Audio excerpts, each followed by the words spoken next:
আসসালামাইকুম। দেশ ও দেশের বাইরে থেকে ভিডিওটি যারা দেখতেছেন আন্তরিক শুভেচ্ছা অভিনন্দন। ভাইজান কেমন আছেন? ভাই কেমন আছেন ভাইয়া? তো কিরগিজস্তানে কি পাক করতেছেন ভাইয়া? এটা আছে ঘোড়ার মাংস পাক করতেছি ভাইয়া। ঘোড়ার মাংস, যাক মাশাল্লাহ মাশাল্লাহ। বাংলাদেশের মানুষ তো ভাই ঘোড়ার মাংস খায় না, কি মনে করে জানি না। আর কিরগিজস্তানে ভাই সবচেয়ে দামি মাংস হচ্ছে ঘোড়ার মাংস।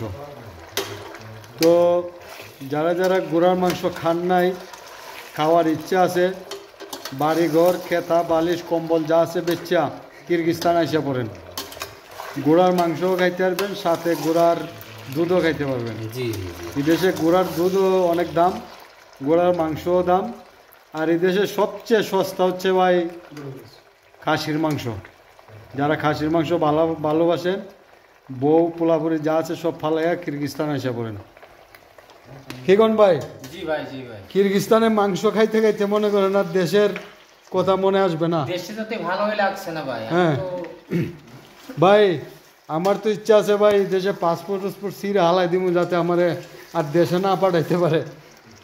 একমাত্র বাংলাদেশে ভাই মানুষ পাইলাম দালাল, দালালের কথাই সঠিক, ভালো লোক।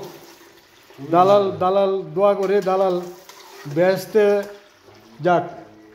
একমাত্র এই দেখেন আমার আরেক বড় ভাই কি সুন্দর আরামে আছে, রিল্যাক্স মোডে। ভাই কি করতেছেন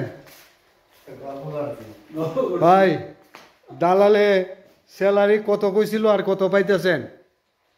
দালালের স্যালারি কই গেল 60,000, 10,000। মানে আরো 10,000 বেশি পাইতেছেন। যাক ভাই ভালো হয়েছে, দালালে কইছে 60,000, ভাই আরো 10,000 বেশি পায়, 70,000 টাকা স্যালারি পায়। এই যে ভাই ভাত হয়ে গেছে ইনশাল্লাহ। আজকে তো বাসপাতি চাউলের, হ্যাঁ না বাসমতি, এই যে ভাই বাসমতি চাউল আর ঘোড়ার মাংস ইনশাল্লাহ। ভাই আশেপাশে যারা আছেন দাওয়াত রইল, তাড়াতাড়ি চলে আসেন, ঠিক আছে? ইমিগ্রেশন কার্ড ছাড়া হবে না, তুমি বসের কাছে সিগনেচার নিয়ে আসো। ঘোড়ার মাংস খাইতে গেলে অবশ্যই পারমিশন লাগবে। হ্যাঁ, কারণ কি তুমি ঘোড়ার মাংস খাও?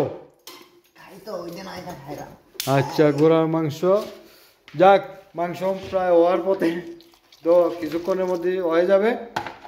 যারা যারা ঘোড়ার মাংস খেতে ভালোবাসেন চলে আসেন, ভালো থাকবেন।